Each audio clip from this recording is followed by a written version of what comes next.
It's 11 degrees below 0 Fahrenheit at our house, here tucked into the mountains of Wyoming, and we're going to talk about keeping chickens happy and comfortable in the cold.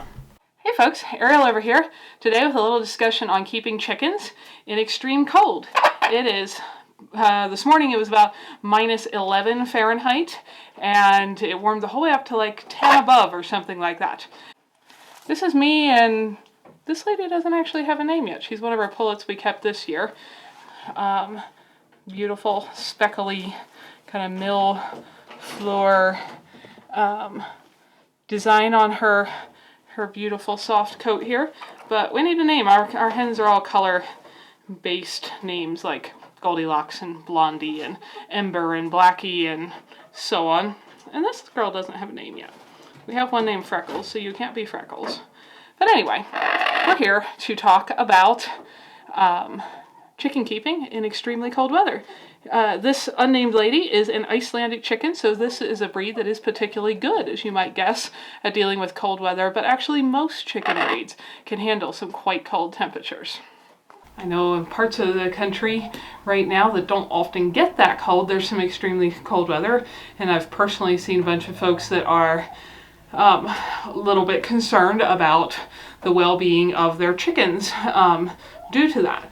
As people who live with chickens, which are mostly on their perches over my head right now because it's fairly late in the afternoon, who have chickens in cold weather a lot. It's winter here in our little mountain valley in Wyoming about 8 months a year, and we can get frosts and freezes and even snow in the summer. So anyway, it's cold here a lot, so we have a little bit of experience with this now. So I wanted to share some things that hopefully will be helpful if you are concerned about your chickens. When it's really cold, chickens need 4 basic things to be okay. Shelter from wind, to be able to be totally dry, lots of, well, not necessarily lots, but access to good liquid water, and lots of good food so their bodies have energy to stay warm. So the first thing I would say is the space I'm standing in. Doesn't have to be the shape, doesn't have to look like this, but the key things about this space, I'm inside our chicken barn, is that it is dry and it is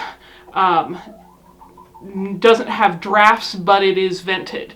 So the floor I'll show you in a minute, it's got deep, loose wood shavings. They can burrow in that. It's kind of a deep litter system. This building is not insulated in any way. You can see these walls behind me and beside me and stuff. It's a single sheet of plywood, so there's no real warmth retention there, but it does absolutely stop all of the wind. And above our heads, I'll show you there is a little vent at the top that moisture can escape out just between the top of the wall and the bottom of the roof. And that prevents there from being any moisture, because if you've ever worn something down yourself to stay warm, a down coat, used a down sleeping bag, something like that, you know, it's very warm as long as it's dry. If you get down soggy, it doesn't really retain warmth at all. Now, a chicken is insulated with a down coat, as are most other birds. So they need to be dry and not only not wet, they're not a duck, they're not waterproof, but not damp either. So this building blocks all the wind, which we can get at times, very violent wind here, and it's dry, and any moisture that comes from their breath, I don't know if you can see that in the camera or not, but if I breathe out here right now, you can see my breath. Chicken's breath is slightly smaller than mine, but they have moisture that comes out of their mouths as well as they breathe. And so we want that to be able to escape so it doesn't get to be damp and humid and soggy in here. But the walls block all the wind, and that is really key. Now, they're free to go outside anytime they like, and they were all outside earlier. Like I said, this is late afternoon, and they're making their way to bed right now. And again, your barn doesn't have to be the shape, doesn't have to be the size. It can be much smaller, especially if you have less birds, or it can be much bigger, whatever. But the 2 things you need it to be are dry and free of drafts. So not necessarily just a 3-sided, like loafing shed kind of structure where the wind can blow into one corner. Something where they can definitely get out of the wind is pretty helpful. But you do not want to enclose it and put moisture in here. And no, we have no heat in here, and there is no insulation in here. And we're in our, 5th winter now with our flock of chickens. I mean, they're not all the same age. Our oldest birds are that age. We've had more kept every year. But anyway, we've not lost any birds to cold. And while the temperatures right now are you know, like we've been running -8 to -11 Fahrenheit, something like that. So it's that something like -25 to 30s Celsius. We can get much colder. It can easily be in the -30s Fahrenheit at this time of year here. So we're unusually warm for the year, but everyone is fine. So here you can see the bedding on our floor. If I actually scrape it clear down to the bare wood there, you can see this is 6 inches or so deep. They scrape it into different configurations of nice, dry, fluffy wood shavings. Yep, we do get eggs even in this cold. And nope, Icelandic chickens do not lay blue eggs. That's our decoy Easter eggs for keeping our young pullets laying in the proper places. But I have at least 2. Put that in my pocket so I don't drop it. 2 good eggs today. The laying's kind of picking up. When it is this cold, I do pick up eggs multiple times through the course of a day so that they do not freeze and burst open. Got a little bit of the shaving stuck to that one. But anyway, there's 2 eggs out here right now that I'm picking up. I checked eggs earlier in the day as well.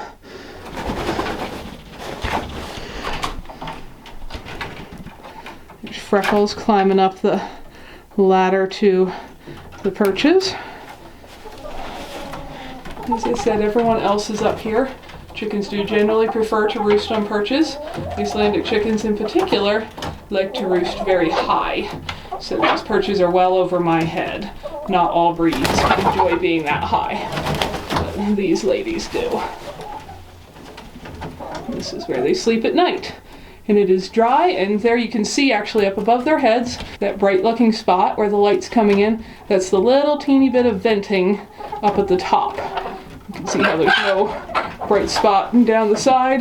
And then back here at the bottom of the sloped roof, there is another spot. So any moisture that rises up there can vent. And as I showed you, the bedding here is totally dry, nothing soggy. And as I mentioned, there is no heat in here at all. Why don't we heat it? Because actually for a lot of reasons that can cause more problems for the chickens. For one, you can burn your building down if you're using an unsafe heat source like a heat lamp. Lots of people have. There have been innumerable barn fires. I nearly lost my brother and sister-in-law and 3 little nieces to one started in their garage. It did significant damage to the house, but fortunately they caught it and put it out. But anyway, heat lamps are super dangerous. I would strongly recommend nobody tries to ever heat a building with a heat lamp. But also, why do we not use other heat sources? Chickens, just like all the wild birds, the wild grouse, which are basically a wild chicken, turkeys, pheasants, partridges, all the kinds of stuff that lives in the wild, they do really well as long as they can stay dry, well fed, well watered, and get out of the wind, which wild birds manage to find on their own, but our birds manage to find in here, up on their perches. So if you heat a place, then when your birds go outside, they're more likely to get a shock. If your power goes out, and our birds do go outside every day, if your power goes out, then you're liable to lose them all. And heating a coop usually creates more moisture in the air, and that tends to create actually worse problems. I know a lot of people who keep chickens in climates as cold as ours or colder, who do not heat anything ever, and their birds are fine. And this is not to be mean to the birds, this is actually to look out for their natural best interests. We're giving them a really nice dry sheltered tree here. That's what I feel like we're imitating here in our barn, with like a really dense grove of trees where the wind can't get to them and the moisture can all get away and they can be protected, and they just do really, really well. And they're all rustling around over my head there because they don't know why I've got the camera in here. We do want to make sure the birds always have access to water. So this is a regular metal chicken water. But if I lift it off here, it's not too heavy because it's getting close to empty. We have this heater, which actually sits up on a pair of concrete blocks and runs, the cord runs directly through this wall so that it's not snaked around anywhere that anything can chew on it and get on it. The outlet's out here in the feed room on the other side of this wall. And that, it doesn't really heat it. The water is still cool, but it's on a thermostat, keeps it just above freezing, and and it only works with a metal water as far as I know. And in our experience, the manufacturer claims that this thing works to 10 degrees Fahrenheit. It has worked just fine to 30 below. It's rare that a manufacturer's claims are that the actual product performance is better than the claims, but that has been our experience. We've been using this heater for quite a few years now. We do try to keep it up a little bit so they don't kick so much bedding in it. They still do a little bit because they're chickens. But anyway, they always have access to defrosted water here inside the barn anytime someone wants a drink. But we're not running... I think this works because we have a fairly big space, because this does definitely add a teeny bit of moisture to the air, having this inside here. If you have a very small place for your birds, a really little coop, you may want to keep the only water outside so that you don't add any humidity from that into their living space. In this case, our whole coop here is, in the bird part, not counting the feed room, is, I think it's about 12 by 12. So it's a pretty sizable space. Anyway, so they always have defrosted water in here, day and night. Then outside, as I mentioned, our chickens all come outside. This is out into our run. This has and now they're all going to go back inside because the remaining ladies who haven't gone to sleep are getting sleepy. This area is protected under a tarp, and again, we keep deep, dry bedding in here. Outside, I use a lot of straw. They seem to really, really like digging in the straw. There goes Blackie going off to bed. She's one of our very original ladies. That's Sunshine, who's a couple years old. Dawn, off to the side there. Still not sleepy yet. Anyway, they love to dig through this all day. They burrow down into it. It's like a foot deep.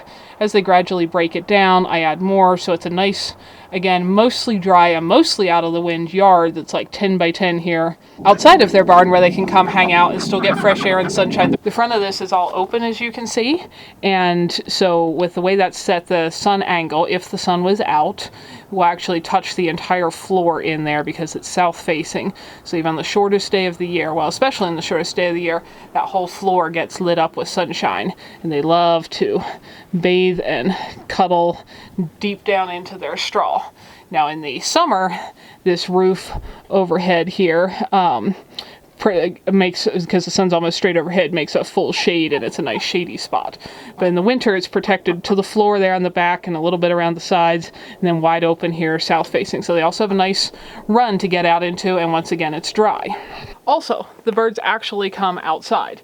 If it's very windy or really snowing, they don't tend to come out here in the snow as much. But otherwise, they will come out and peck around the snow. I don't know what all they find.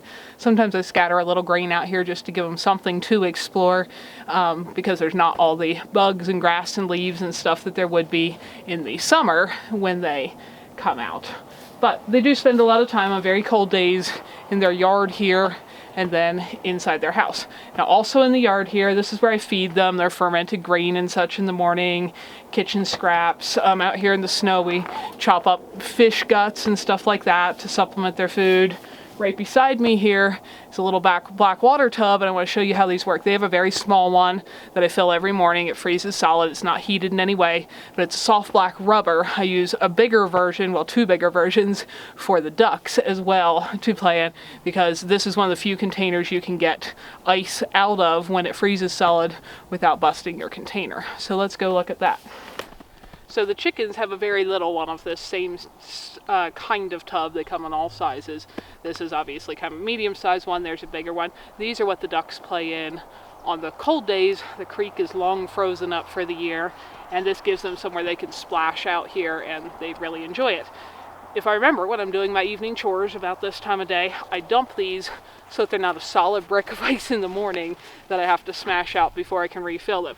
These, it's a pretty cold day, already partially frozen, just since the ducks were last playing in here. And Tana and the cats and Burley and whatever will come drink out of these at times too. But one thing, so there's some ice in here, but it's not frozen solid yet. But if you let it freeze solid like that chunk there got, you can turn these upside down. They're flexi rubber, and if it was full of ice, I would do this. And you can bust ice out of it and not bust your container. not a lot of containers that do that. I don't know what this is called. They're like a heavy black rubber. They make it in buckets, etc. If you live somewhere it's going to freeze, these are really worth having, because sooner or later you will have some water freeze into something and you'll need to get it out, and these won't burst. But like I said, if I remember, I pour their water that they don't splash out at this time of night, so that I don't have to stomp the ice out in the morning. But if I do forget, it doesn't hurt the tub. It just takes me a little more effort. And this is for the ducks. You may not have ducks. We use the same kind of tub for our chickens outside in their yard, just a little smaller. It only holds, you know, a few cups of water, but it lets them get a drink. And on sunny days, because these tubs are black, the sun will shine in there and hit it, and the black will absorb a lot of heat, and it will help keep it defrosted longer outdoors as well. On a day it's really cloudy, I'm not sure it helps a whole lot, whatever color it is. So the things I already mentioned that birds need to be comfortable when it's cold is they need water that's liquid that they can drink. We've accomplished that both inside 24/7 and outside during the day with our little black tub. They need good food. I've got an entire video detailing how we do fermented grains and seeds to feed our birds. We do that summer and winter, but they eat the same thing in the winter.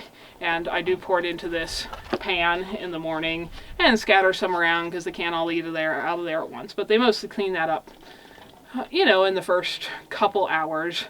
If it's a really cold day, I will scatter some extra scratch grains or something like that are just very high energy, some cracked corn, something of that nature, sunflower seeds they really like, and sprinkle them into this nice deep straw, which, as you can see, is pretty nice and fluffy. And they seem to very much enjoy digging the stuff out of there. It keeps them entertained, and make sure, because like I burn more energy staying warm when it's cold, so do chickens. So they may eat a little more when it's cold. I also try to keep them from getting bored. So you usually have something like one of these flock blocks, just seeds and molasses squished into a block. And, you know, extra fat is helpful for staying warm as well. Oh, Button's gonna come in here and say, hi, are you? Hi, kitty kitty. So I will usually keep a suet block. This is like a regular wild bird suet feeder, and I just keep it hung here where they can pack at some extra fat if they want as well to stay warm. But the main thing is we want to make sure they got good food and plenty of it, and they will probably eat more than they eat during warmer spells. Make sure they can get to water, and we've got them nice dry out of the wind places that they can hang out, and then they will be fine. And that's what we do, and we don't have... Hi, pretty.